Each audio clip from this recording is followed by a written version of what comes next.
So this is a suggestion via Discord. This comes from the channel GeoZone. Let's jump into it. A significant disaster just occurred for the Venezuelan Navy after a recent grounding and flooding accident occurred to their Venezuelan landing ship ARV Kapana. This accident is just a moment of humiliation for the Maduro regime as Just a tensions moment. rise between the United States and Venezuela. The landing ship ran aground near Kumerao, which is approximately 175 miles northwest of Venezuela's capital, Caracas. The landing ship appears to be taking on water, which is a humiliating setback for a vessel the Venezuelan military was using in drills to prepare for a possible U.S. invasion. The Kapana landing ship had been participating in exercises with Venezuela's armed forces with the intention of countering U.S. military presence in the Caribbean. But one of the only landing ships that Venezuela has now rests grounded hundreds of miles away from their capital city. This speaks volumes.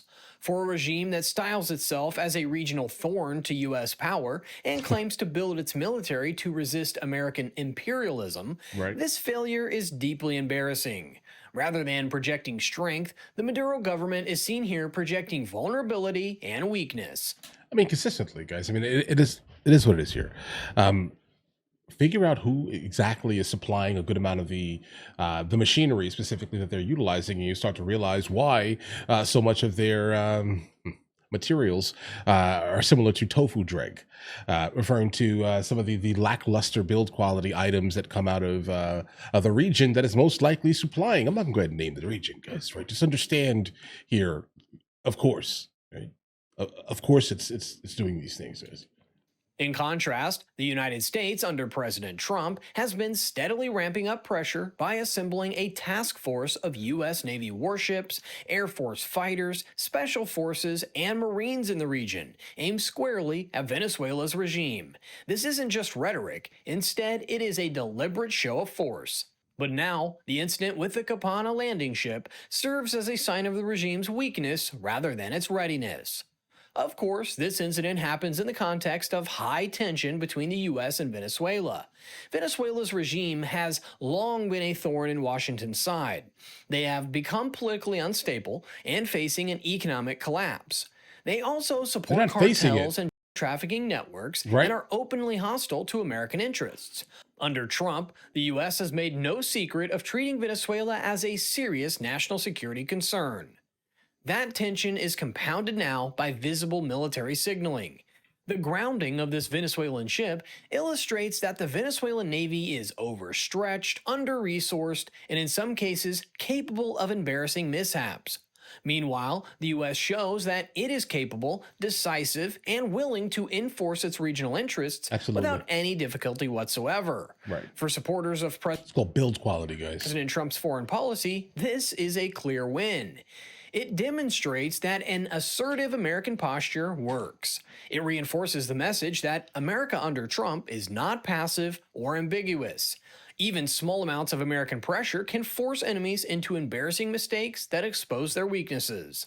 Venezuela's Navy just fell directly into a trap set by American forces and Trump's Peace Through Strength initiative. The Venezuelan grounding gives a visible and easy to understand example of how adversarial regimes can be exposed and weakened without full-scale war. For Venezuela's government, which has already suffered repeated military-naval mishaps, this is a new disappointment that will further embarrass Maduro's regime. When one country is publicly shown to fail in an exercise built around opposing the United States, the others draw their own conclusions.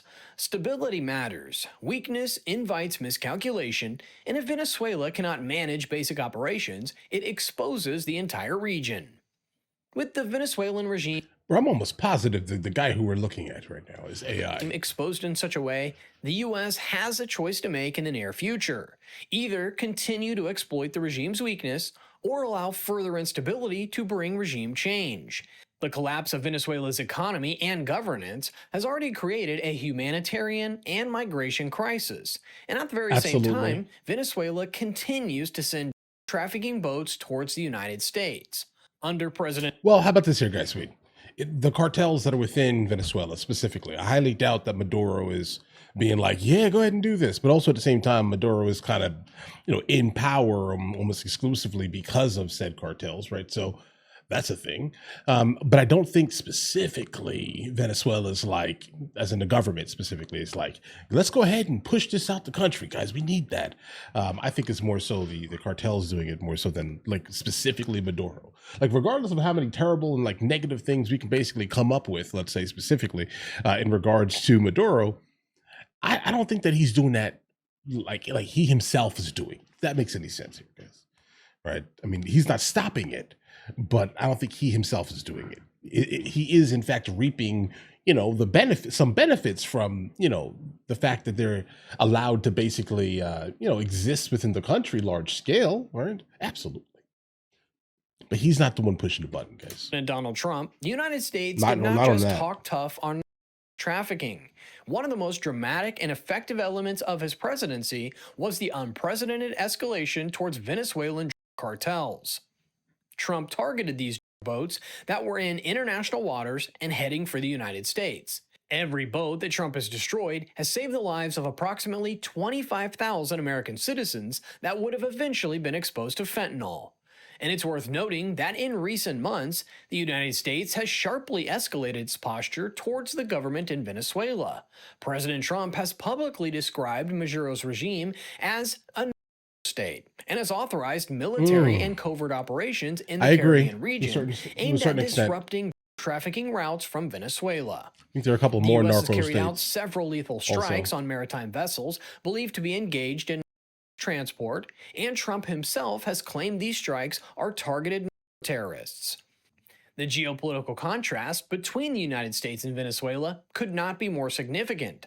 The United States stands as the world's preeminent military, economic, and technological superpower, while Venezuela now struggles under years of economic collapse, political instability, and dwindling international influence. In any contest of strength, Bro, what is that image? Listen, I love like satire, like political cartoons generally. Guys, absolutely. But geez. The United States holds overwhelming superiority. Under Trump's leadership, the message to hostile or unstable regions like Maduro's is crystal clear.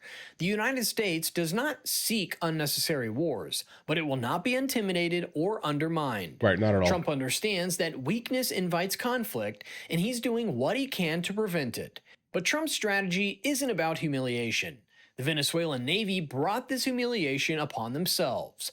But when he authorizes naval patrols or disrupts suspected operations in the Caribbean, he's not doing it to seek war.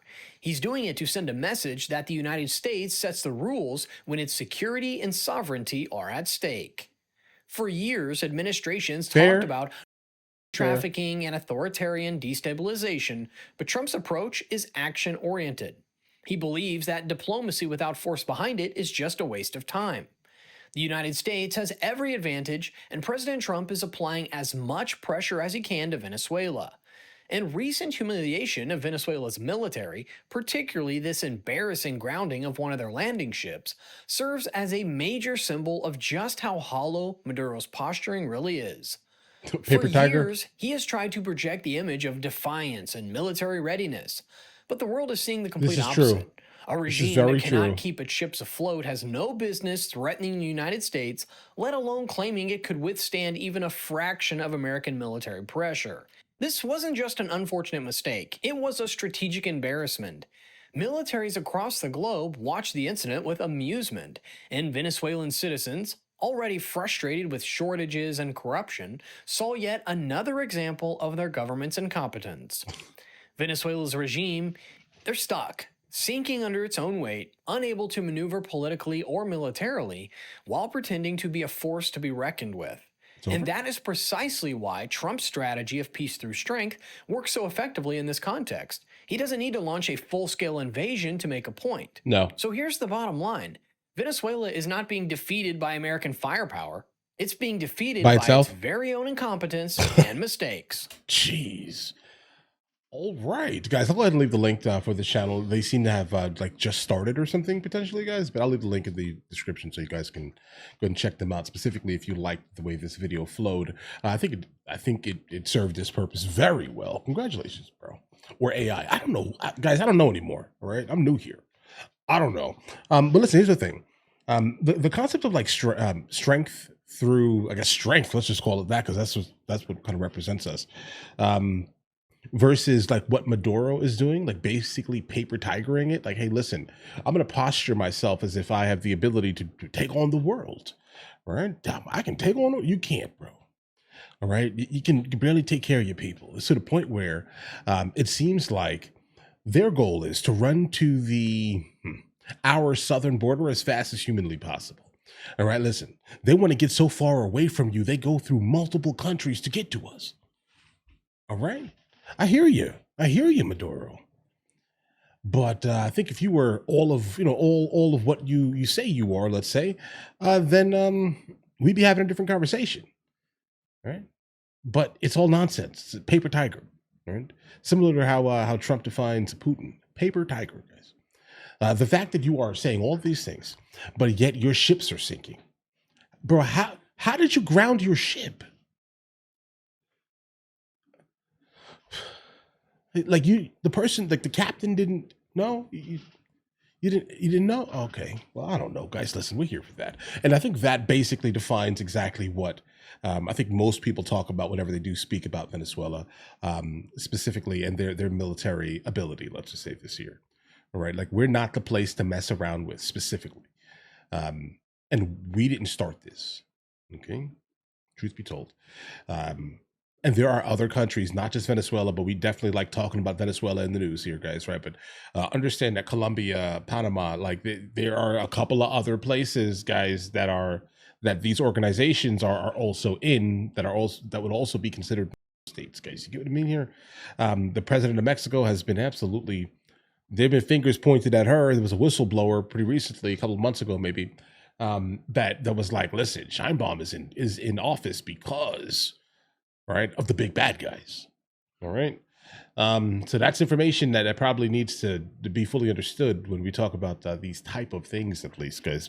And I think Maduro is being held in power by it also. But either way, illegitimately. But either way, you guys all have an absolutely amazing day. If you guys are new here, please like and subscribe. In the meantime, I'll go ahead and catch you guys later.